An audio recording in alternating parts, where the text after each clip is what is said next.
On this week's episode, we talk about Escape from Germany. And now the pop culture news.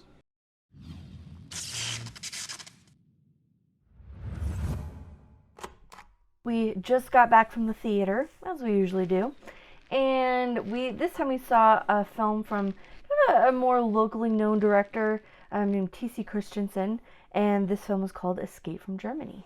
Yeah, based on a true story about Christian missionaries escaping Germany right before World War II. Like right up until the hours before Germany invaded Poland. And so it's a series of just this. The film begins. They get the order. You've got to get out. You've got 3 days to get out, and then everything that happens is just a series of the challenges they face. Is like borders are closing, and they're getting harassed by officers, and money, and how do we get in touch with everybody? We can't find everybody who has to go. The train's like anyway. All these different challenges and how they overcame them with. Sure, courage and ingenuity, but also a lot of faith and divine intervention. Yeah, very interesting. I personally didn't know the story. I was very, very curious.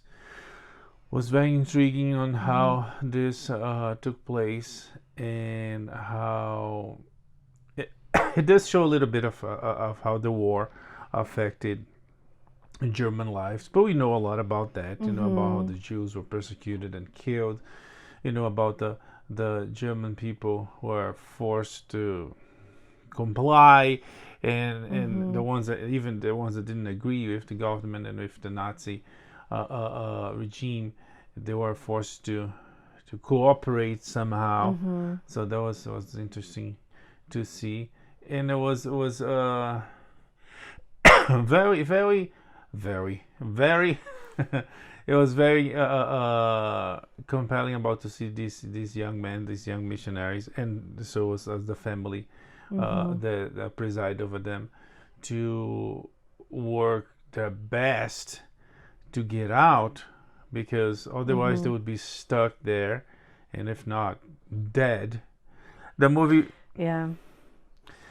balances this intense drama with some pretty funny comic relief moments, and some intense and powerful characters. Again, based on a true story, and at the end you have the whole report about what happened to these people after. And this one, the whole spiel at the end, I thought was really well done. Honestly, one of my favorite parts of the movie, they included not just photographs and life story and epilogue and things like that, but one of these missionaries who's trying to get out actually had a video camera with him, and so they were yes, film camera. Yeah, but it was like taking video. Film. Okay. It's not video. What's the difference? Well, we talk because about don't you use film for just like a regular for taking pictures? Sorry, what? You use film to take pictures. I'm talking about a camera that was taking like film. Okay. Anyway. So film. Okay, class. Let's go fill me in. Okay, so explain my language to me, because right now it's not making any sense. Film is, as everybody knows, is image moving at 24 frames per second. So that means you use the film you use to take a picture to take 24 pictures on a second to make a film. So that's the concept of film. That's how cinema rose, right? Video, the concept of video, it comes from videotape. That's magnetic tape where you record a type of film. We record video, and that's how we had, music videos, and how it changed the industry. So film itself, it means the film you use to photograph, and photograph, it means still photographs or film photographs. So there was not video. Video did not exist back then. Okay, but if you're talking to a modern audience who is going to distinguish between, because now we have to distinguish between a digital camera and a camera that uses rolls of film. Film, okay. So if you say film camera, I think old school vintage. I have to open it up and put the roll of film in. close it. Yeah.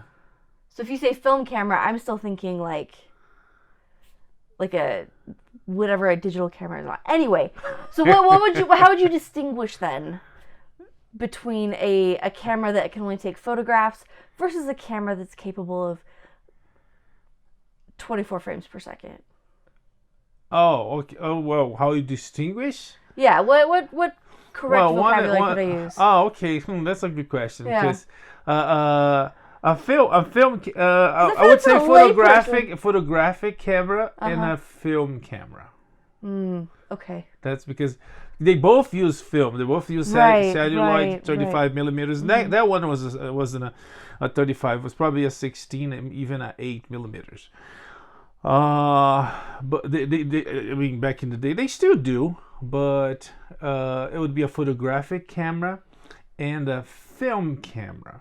Even though the synonyms, so you're basically saying the same thing. But when you say photographic camera, my photographic camera is a camera that you click and take a picture, a click. And a film camera is a camera that you use to make a film, a short film. In that case, it's film. But all of that's obsolete because now we use only digital. Yeah, nowadays... So if we're going to get like real sticklers about it, you can't call it video because that's magnetic tape. We can't call it film because we're not using film. Yeah, well, there's another difference between video and film. Traditionally, film was shot at 24 frames per second. Traditionally, a video would be at 30 frames per second. So there's structural and settings differences in between. Of course, that changed a lot to the day today, including filmmakers shooting at 60 or even 48 or even 60 frames per second. In video game, we use a lot of 60 frames per second. It's for animation, it's for video game, but it exists. So the whole thing it converged, it mixed into a new or aggregated technology that on your phone you can do photographs, you can do still frames, and you can do video 24, and some phones even do 60, and some phones have slow motion and super slow motion that do so. Okay. Yeah.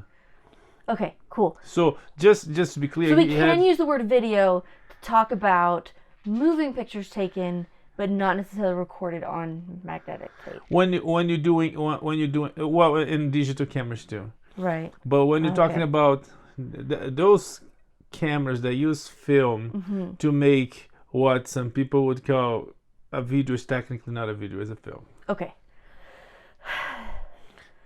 Okay, there you have it. I learned so much. So yeah, we interrupted one history lesson to give another history lesson. I've got this. I'm sorry. It's in my head, and many other people's heads. It's pretty clear the difference between video and film, and it's kind of if you have that concept in your head, and a lot of people do, when you talk about.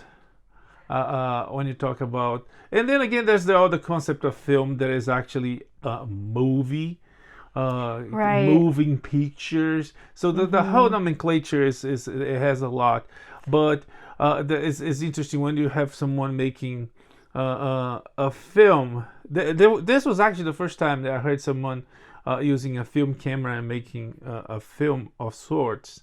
And that being called video. The opposite, the opposite actually happens more often. But again, you're not gonna get into the discussion with people when people say, "Hey, can you film me?" It's actually it's completely distance from a film. It's video, even though it's high resolution video. Even though you are making a movie or a film, it's technically. Very far from film. Anyways, but for us lay people, I'm just trying to say the guy was capturing moving pictures. Yes. Or movies. Yeah. As you might say. Now you call it a movie. I don't know how this just saying like. No, you're right. Movie, I just need like a short word, just like a term. Yeah, he was He was making he was filming. Okay. Yeah. Anyway, so in the end credits, Recording. to bring us back to all that. Yeah, he was recording to the end. Registering. I'm sorry. And there's so many words that means the same. It is kind of, I guess it's natural to get confused. Well, and I guess there's another issue with language too, is you have the difference between like the layperson, who is me, and like the more educated, the person who's more educated and experienced in the field and is much more technical with the language. This happens with music. This happens with all kinds of things where the same words can be used to like a word that maybe is used broadly in just like normal day-to-day layperson conversation means one thing, but when you get into the technicalities and like the technical, more experienced, higher level, whatever, it means something a little bit different. Anyway, the point is the end credits were really cool. Lots of photographs, lots of footage, there we go, good word, and lots of good epilogue stuff that built up. Honestly, I enjoyed the credits more than I enjoyed the movie. What? You didn't and like it lasted the whole time. The movie, there were really good stories there. I've seen one other film by this guy, and it was so good. And I felt like with this one, he just really phoned it in. Really?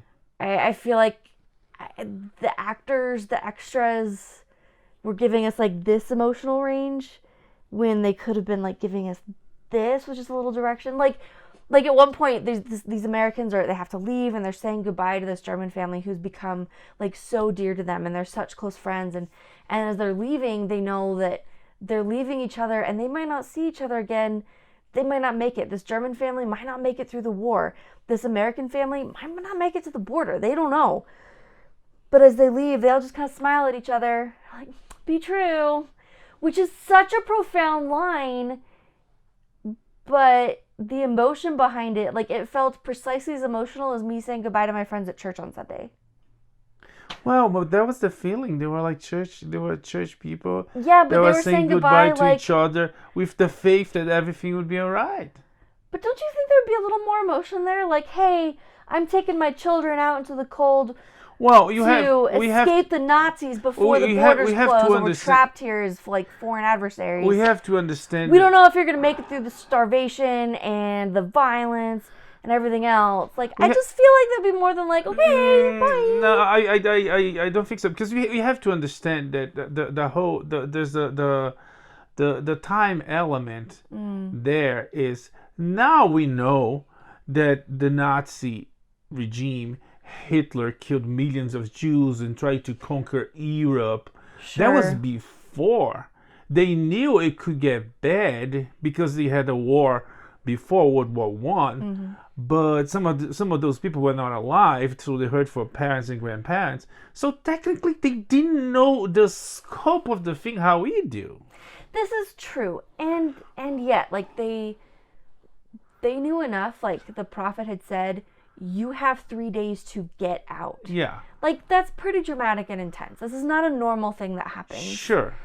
And, I mean, there's one conversation that, like, one moment that I thought was really good. This missionary was talking to us, this woman on a train, and she's older. She had lived through World War One, and she basically said she had a way out to make sure she wouldn't live through this war. She wouldn't have to experience it again. She had a suicide plan to get out. So, like, I think people kind of knew, like, they, to some extent, they were already facing, like, the intense rationing. They talked about there's no gas, the bread is full of sawdust, like, I don't know, I just wanted more emotion. And there were times when, like, you see, like, Jewish families getting harassed, but then everybody around was like, oh, I just wanted more. I feel like there was some mediocre writing that made a really great story just feel kind of meh. But then in the end credits, it was a lot more concise. We got the pictures. It was. I just thought it was a lot more interesting. I expected more from him because I've seen him do better. I don't think I've seen other movies of him, but I think it's the whole, like, the Jews being harassed. Mm-hmm.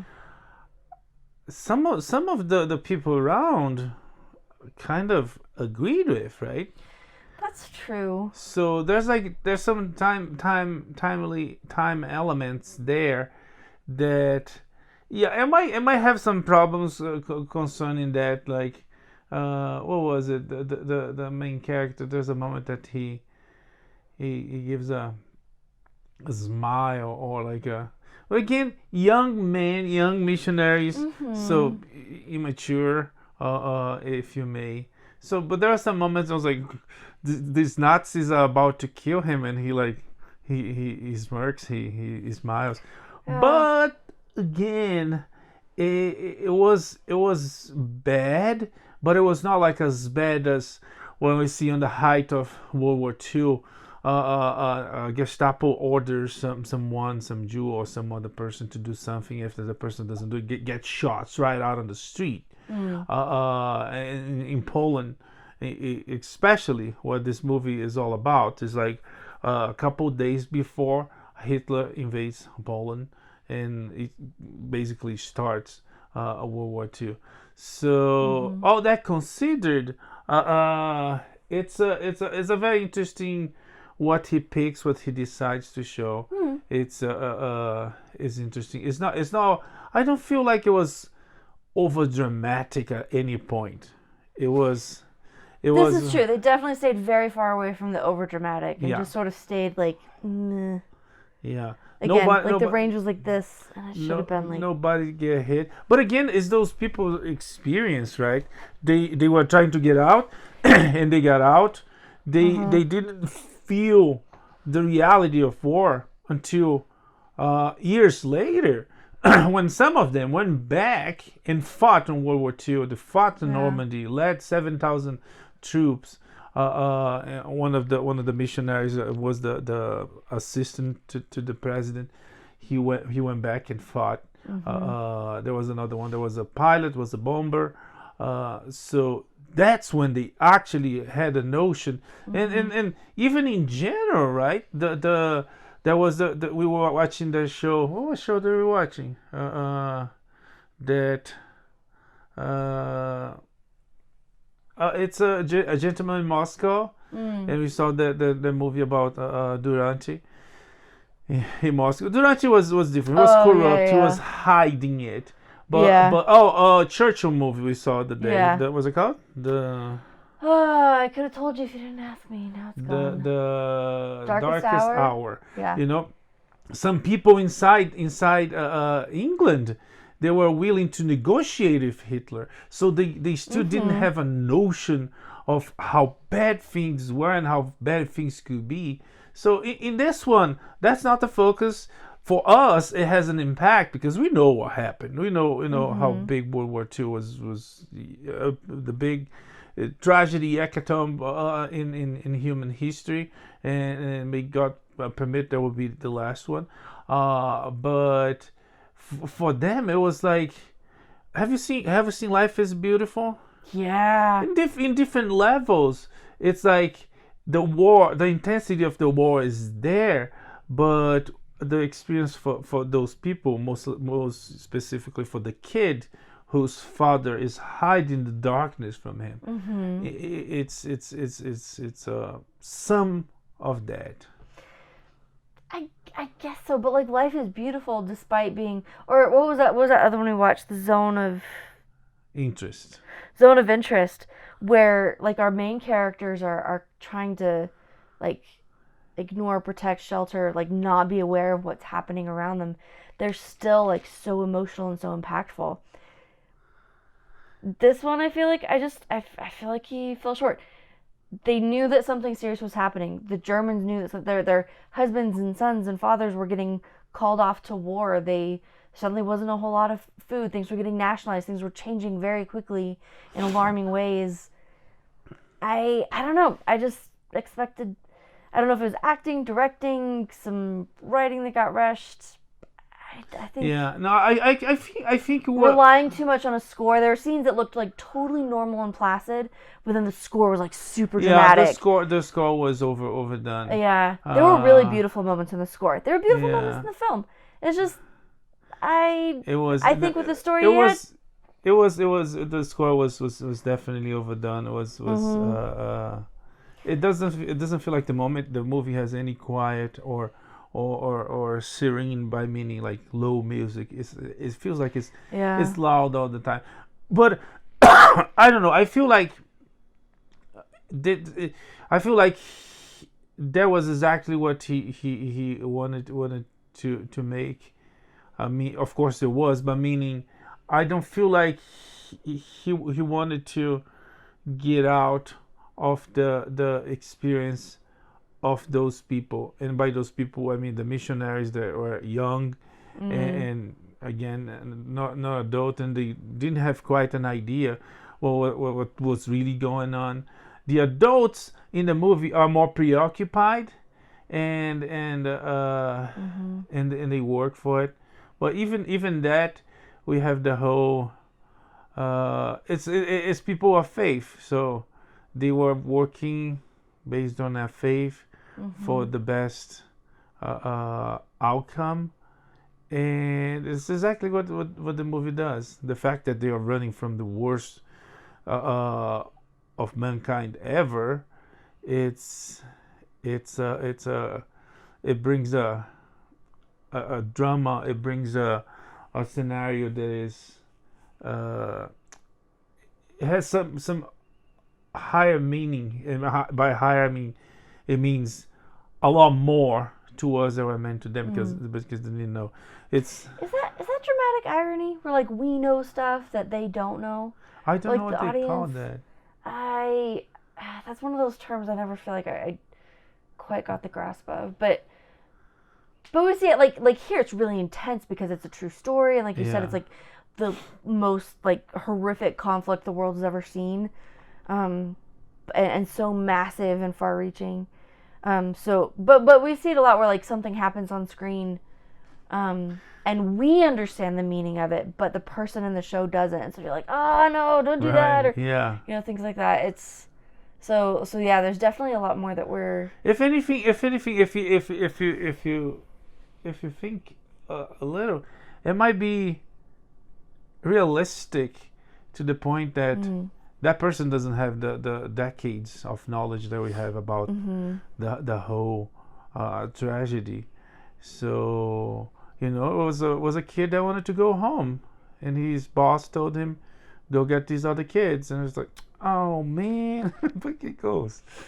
Yeah. Overall, was very very interesting. I never heard of this story on how they got out right before things got really bad, and we know it got really bad. And yeah, they were blessed. They followed their faith, and they got out. And some of them were so beyond the duty that they went back to fight, to liberate, and to help the people that they met, and they knew it got into harm's terrible ways. Yeah. And they were willing to go back and fight for them. For me, that was probably one of the most impactful parts of the film. We see this, one of the German members of the church, like as they're very close. They've worked a lot with this guy. They love him. He loves them. He takes care of them. But he gets drafted, and so they run into him later at the train station, and he's in full uniform. And there's this horrible moment where you realize, like, these people who love each other so much are now going to be at war with each other. Like he was saying, the elders don't really get this yet. This is set in 1939, so it's still a couple of years before the United States enters the war. But, like, it's just this moment where we realize, like, how tragic and horrible all of this is. Like, these people love each other and care about each other, and now they have to go to war with each other. Like, oh. And so at the end of the movie, with the credits, we learn that the places they shot in Hungary, Budapest. We learned that some of the extras, if not all the extras, I don't remember, they use descendants of those people, and it made me wonder if, like, the old man that was recruited by the Nazis. It made me wonder if the Nazis really recruited like old people, because I know they did kids. I was wondering about that casting. Like, always because he's a descendant. Yeah, is he a descendant? Does he just like look older than he is? Was that the character had a young wife and little kids? I don't know. He wasn't recruited. He was drafted. Yeah. The Yeah. draft design. Yeah. Yeah. Anyways, Yeah. the Escape from you have like some fancy I writers. switched up the font on our script. Fancy writers. It's like, hey, times New font. Roman, you've had your time. Yeah, it's like old typewriter. I know. You know, We a went with typewriter. Courier. Talking about old stuff you might not know. A typewriter is something that you use your fingers, just like a keyboard, but it would come out on a paper. Yes. Yes. I'm familiar. I know the lesson from the past here Yeah. in Retina And what in fact often use Weekly. tape. Huh? There's a kind of tape that they would use For what? for the typewriter. Oh, that's right. There was a tape. Yeah. It was like a fabric tape, right? You would hit it, and it would get the carbon so you out get of the the key tape. and it would, yeah. Anyways, Escape from Germany from T.J. Christensen. T.C. Christensen. Is available theaters. I think it's everywhere. select Let's theater, say, yeah. let's say everywhere. Sure. Select theater. I don't know. Get your hands on it if you can. A couple weeks ago, we saw him at the theater, like twice, 2 weeks in a row. Yeah. And we were hoping to see him there. We didn't. So if you TC see it and wants to talk about it, we would love to have you on the show. If you don't want to talk about it, we still would love to have you on the show. But anyway, Escape from Germany is available in theaters everywhere. It's right? PG. They show at the end. I can't remember. I don't think it'd be more than PG. Like the language is very mild. Oh no, it's not more than PG. I'm Yeah. thinking if it's G. I Would be doubt G? it. I would say Why? but just like the thematic stuff, I think would push it into PG. PG. You're right. Yeah. Yeah, an hour and a half. Really interesting. It's available if you want to see this true story of these men and women that got out of Germany right before the storm, right before the war. Anyways, anything else? That's it, right? Yeah, Okay. I think that's plenty. Okay. The other thing we saw this week, we saw the end of this terrific show by FX, Hulu, FX Hulu. Let's hope they keep doing the same thing they're doing, like together and never separate, because they do For real. great stuff. There's a new FX is show. such good series. There's a new show. It's a spy show with that girl. She was the daughter of President Bartlett. Oh, Elizabeth. Elizabeth, yes. Moss. Yes. Yeah. There's a new spy show with her. As I saw the trailer, like, whoa, FX is putting out a new cool one. This one is called Shogun. Oh my gosh. It's Based so good. on a book, based on real story. Yeah, although my understanding is by the time we get to this version of the show, it's heavily fictionalized. The book. The book and the show. Like we've taken several steps away from. Changed. Yeah. They When we say changed it. based on, we really mean like based on, but like based on the history and then like we came here. So Is my understanding. So they changed. So there was not a woman. Well, I don't know. I haven't read the book. I haven't done a lot of research into it. Just like the couple of articles that I skimmed through seem to imply that this was very fictionalized. Yeah. What aspects of it? I don't know. Because I read somewhere that there was an English guy, right? I think that was a I think fact. so. Anyway, just yeah. You keep talking. Okay. I'll quick check here. So this is starring Hiroyuki Sonada and lots of other wonderful actors and actresses. The production design is unbelievable. It's so incredible. And anytime there's a character speaking Japanese, they're actually speaking Japanese. You need to actually watch this and watch the subtitles. There's a lot of spoken What do you Japanese. mean? You can watch it without subtitles. That's what I mean. Like you have to actually. Unless you this speak isn't a show that Japanese. you can like do other stuff while you watch it. You have to actually really watch it because there are subtitles that you're gonna have to read because everybody's speaking Japanese. There are moments of English dialogue. Anyway, that's a whole thing. But it just adds so much to like the authenticity and the immersion into this whole world. It's so cool. It's been well written all along, but this finale, like, Okay, before I get the finale. okay. The FX series follows Clavo's narrative closely, often drawing directly on the author's original dialogue and capitalizing on the elements of the story that turned into a mega hit. It also avoids the major pitfall of the 80s miniseries by offering subtitles for the characters speaking in Japanese, rather than leaving their dialogues untranslated.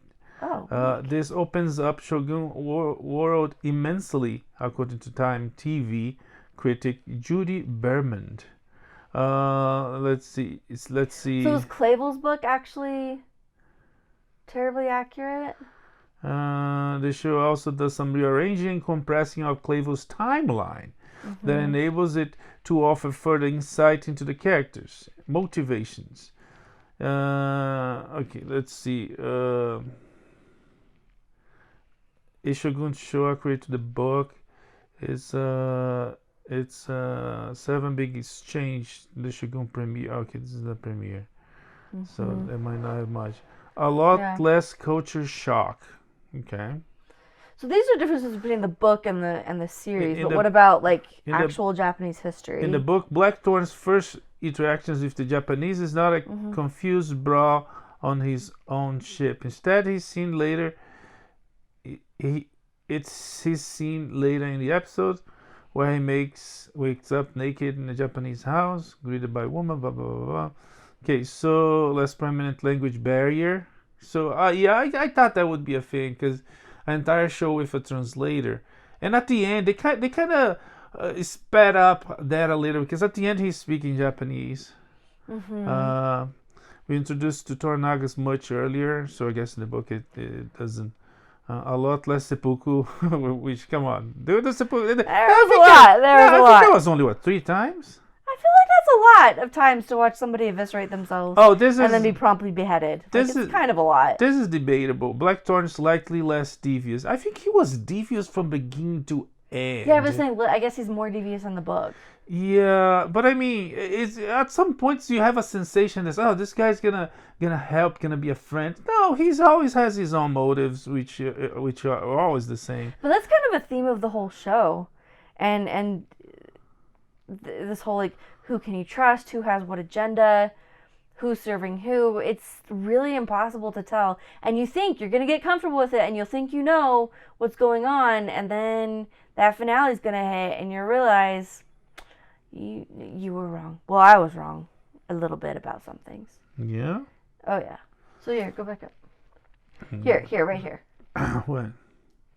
So, this is based on a 1975 novel by James Clavell, fictionalizing incidents and personages in 17th century feudal Japan. Yeah, but fictionalizing doesn't mean he further from the truth. It means he builds into a non-poetic, non-journalistic way elements of history, right?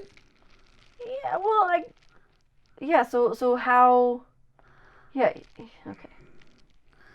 Fictionalized incidents and personages in 17th century Japan affecting the Edo period. The third published novel, blah, blah, blah, blah, blah, blah. Okay, let's see the premise. Historical accuracy. Okay. Blackthorn interactions with Toranaga are closely based upon accounts in the diaries of Adams. However, so totally different names. This is Adams and Tokugawa, and not Toranaga and Blackthorn. Adams never met Horosawa Gracia, in contrast to Blackthorn's intimate relationship with Toda Mariko. So this entire relationship that's like pivotal and central to the whole series didn't actually happen. The novel contained numerous Japanese language errors, as well as mistakenly displayed, which is understandable because. Anyways, so. Yeah, there's differences. He changed names, maybe places, timeline. Yeah. But so I guess I'm saying like I don't feel like we should take this as like terribly historical. Although I think a lot, from what I could tell, so much detail. But there was went into like costumes and sets and all the rest. So I think a lot of that had a really strong sense of historicity. But as far as like this is how this all went down. During the Shogunate era in Japan, take it with a grain of salt. Yeah, the woman thing was something that I mean I guess you're gonna have to read the book, because the and talking about the second season, the role of the woman of Mariko, it was so important that after what happens to her at the end. it makes us like, yeah, they can't do a second season because, you know, it, I don't know. it creates all sorts of. I gonna stop here. I don't want to spoil. Yeah. I don't want to spoil. But even though it's like if he fictionalized in ways that it still tells the story, but you know, like a movie. You know, when you make a movie about what happened 30, 40, 50, 100 years ago, it's naturally you're gonna have to change some things, and some things are changed for good, but some things are changed for bad. You know, you have like social politics of the day influencing the movie in a way. It's like, oh, they can do that, but it's like in the past they could, but someone changing, making the movie nowadays might change because no, you can't do that. Anyways, it's a regardless of the historicity, the show is phenomenal. It's so well written from beginning to end. Acting, I don't know. I don't know if so it's good. I don't know if it's well written because I don't speak Japanese, so I don't know if they really. No, the show is really good. Well, they sounded awesome to me. Yeah, the show is really good. They have some really cool characters. It's everybody. It's like the end of the show is like, it's like. There's a scene that Toranaga is talking to Yabuashi. I can't remember his name. Yabushige. And he asked him a question, and he answered with a look. It's like, oh. The man can act, and this is something I've really appreciated through the whole thing. Sonada's character, Toranaga, he's really even like there's not a huge amount of emotional range. He even doesn't have, or let me rephrase. He's not like all over the place. Like Yabushige is like, wah! He's like crazy guy. Toranaga is like very even keeled. He doesn't even have a lot of dialogue. So a lot of what Sonada's giving us is just with like expressions and looks and like an eyebrow twitch or a glance to the side. So effective. It's great. Yeah. It's great acting. It's really good. And since it's based on a book,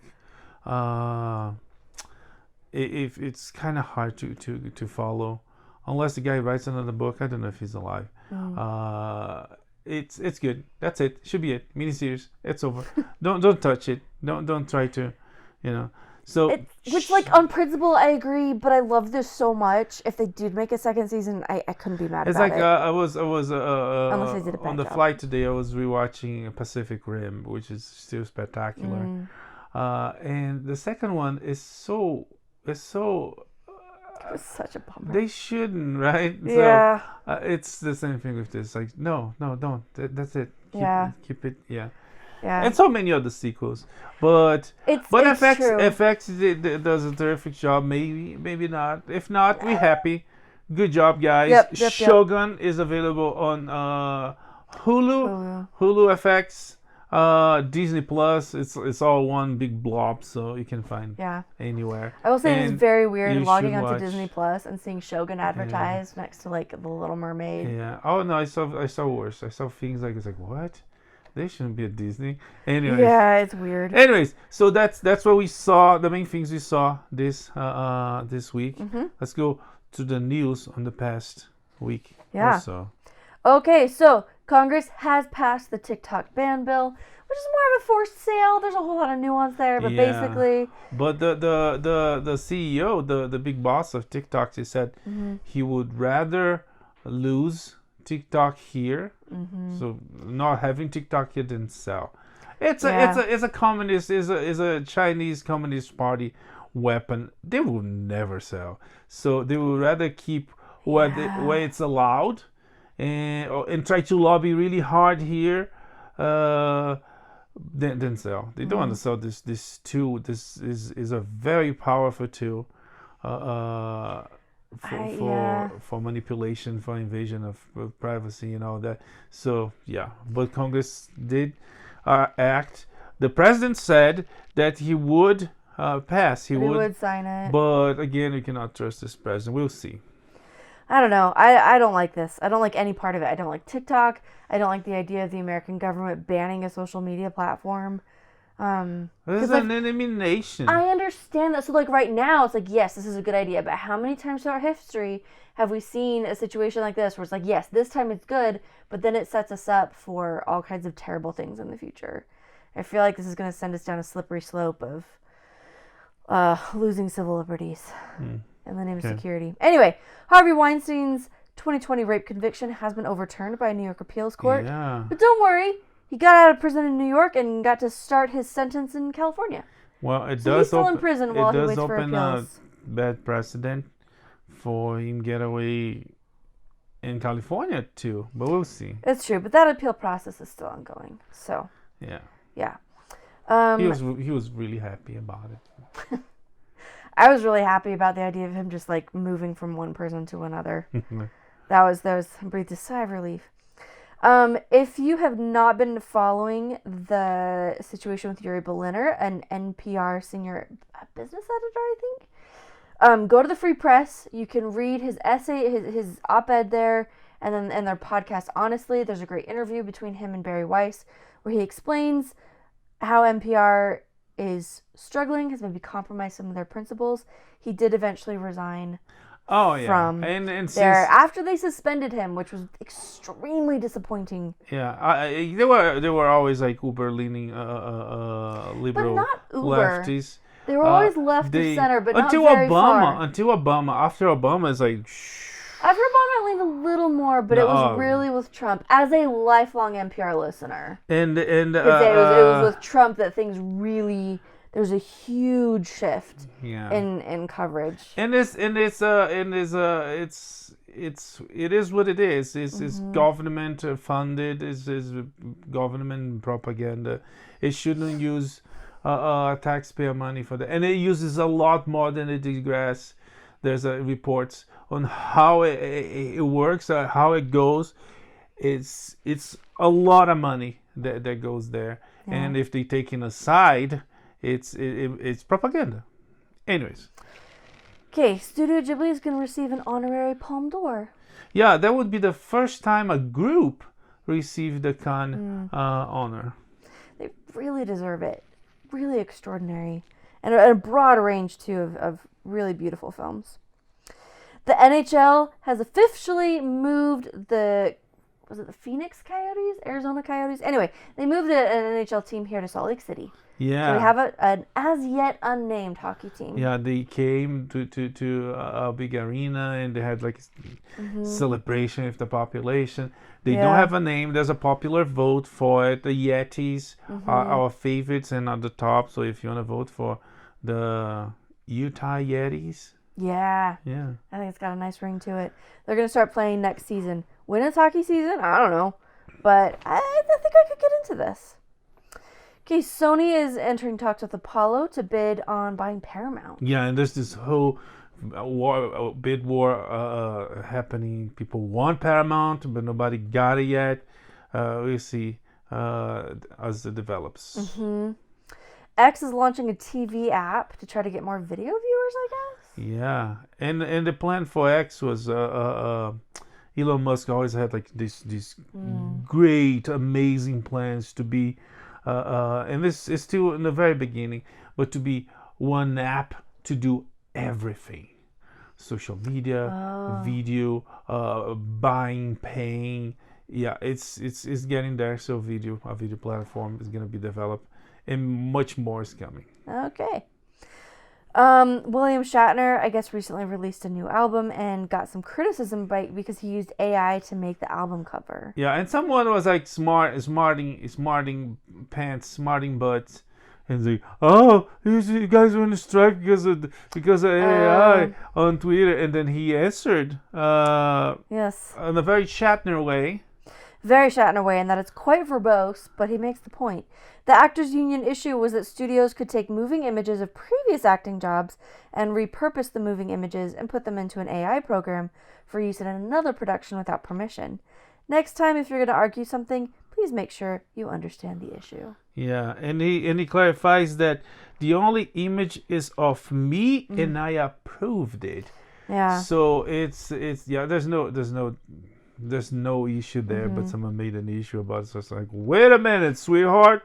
What And then is the internet for if not making issues out of non-issues? Yeah. What is it for? What is the point?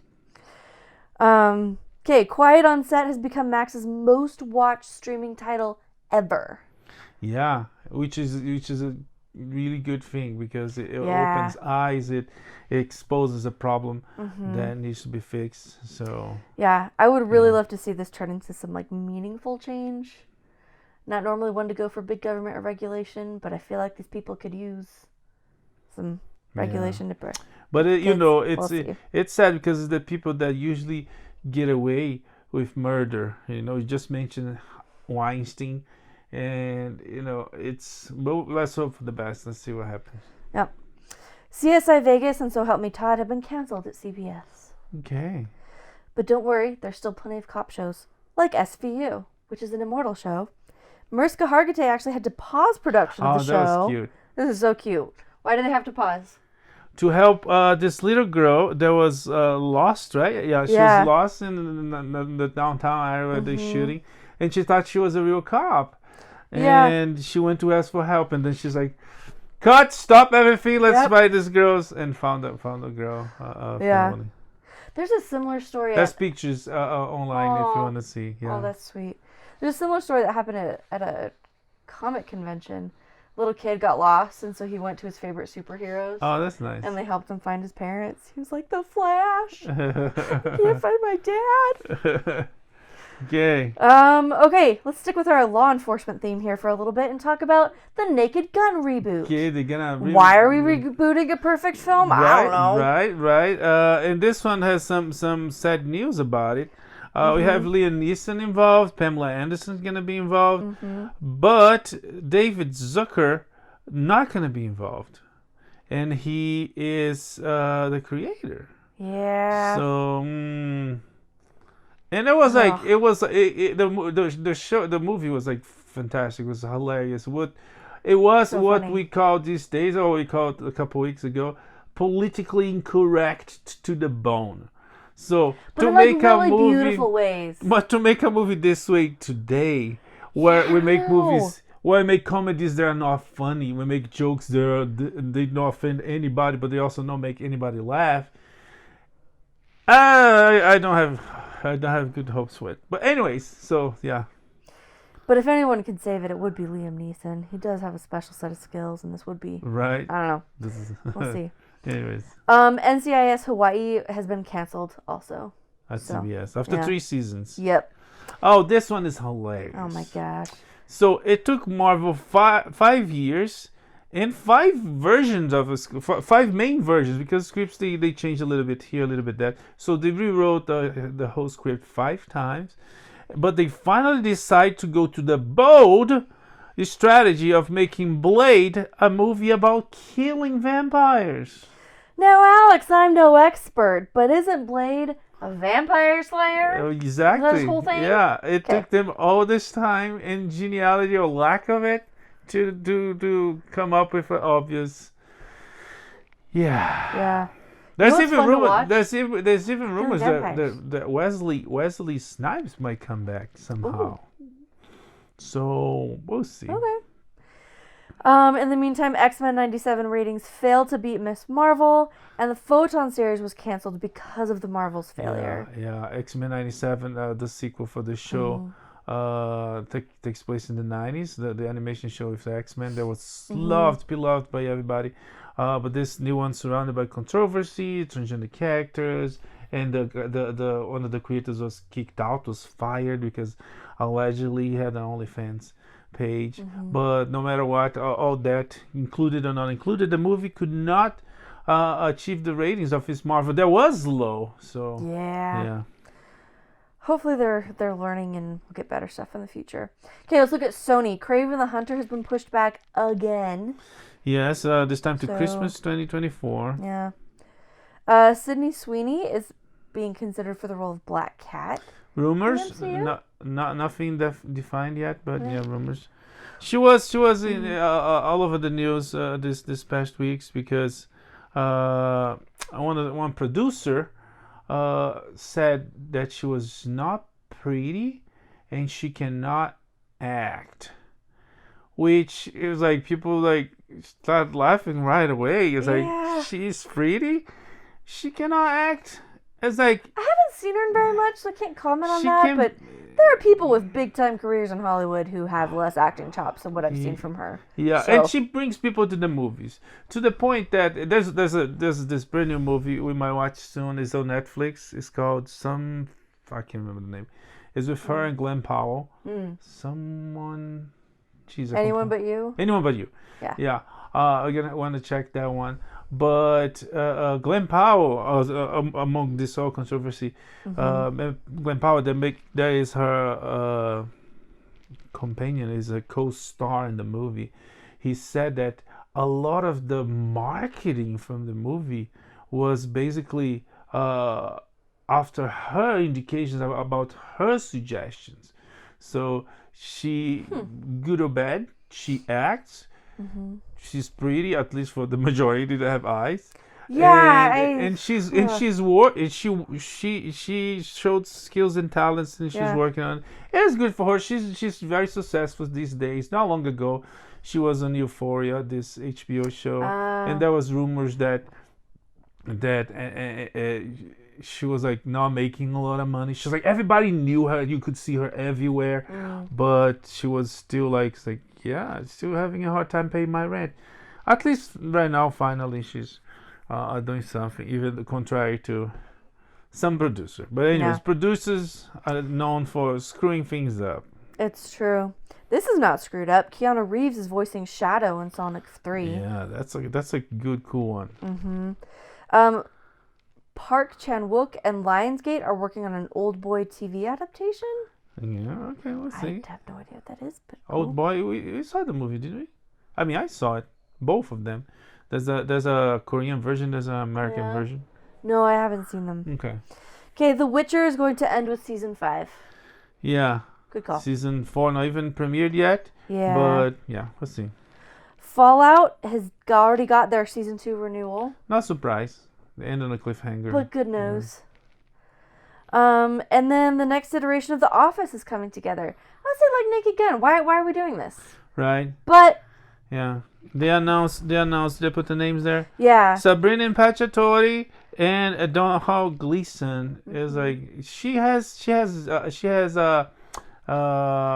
Michael Scott vibes, and he has Jim vibes. So I don't know if it's anything towards that, but we'll see. But again, they shouldn't. No, it's like the revival of They could make a different show. It's like a revival of the X-Files they had with Joel McHale. Oh, what? You don't remember that? No. Yeah, it was in your lifetime. Guys. Yeah, I know Joel McHale, but like. Yeah, and it was a couple years ago. Yeah. That's the revival of 24 without Jack Bauer with a kid. It was. I enjoyed it. Oh, but it's nothing. But it's compared still, to when you have Jack greatness. Bauer. Yeah. Like, oh man. Oh They well. mentioned Jack like, it's like I heard about this guy. Get out of Yeah. here. Come on. It was not even 24 episodes. It was 12. They not even had the balls to make a full season. Anyways. Okay, last but not least, I'm actually really excited about this. So Furiosa is coming soon, end of May? Yeah, 24, I think. Very, very excited about this film. There's one 15-minute action sequence that took, I kid you not, 78 days to shoot. Yeah, George Miller is a master of his domain. He makes what he makes like no one else. It's exciting. This to me, this promises like spectacular practical effects. We still have to watch. Man. I mean, I did watch all of them. We still have to watch Mad Max 3. So she catches up. We're gonna rewatch. He's so good to me. He fills in so many gaps in my film list. What would you call it? It's not a filmography, but anyway. Filmography, yeah, sure. And my personal, whatever. I learn a lot from this guy. But yeah, and I look forward to rewatch 3 and Max. What's it called? Fury Road. Yeah. Anyways, that was my first Mad Max movie, and I was not interested in the franchise until I saw Fury Road. Like, oh. Oh, they're also good. Good. Whatever you start, you go back for the rest because this is really good. Anyways, that's it for this week. You come back next week for our pop culture news entertainment. We're gonna watch some stuff and talk about it. May the force be with you. Live long and prosper. Bye.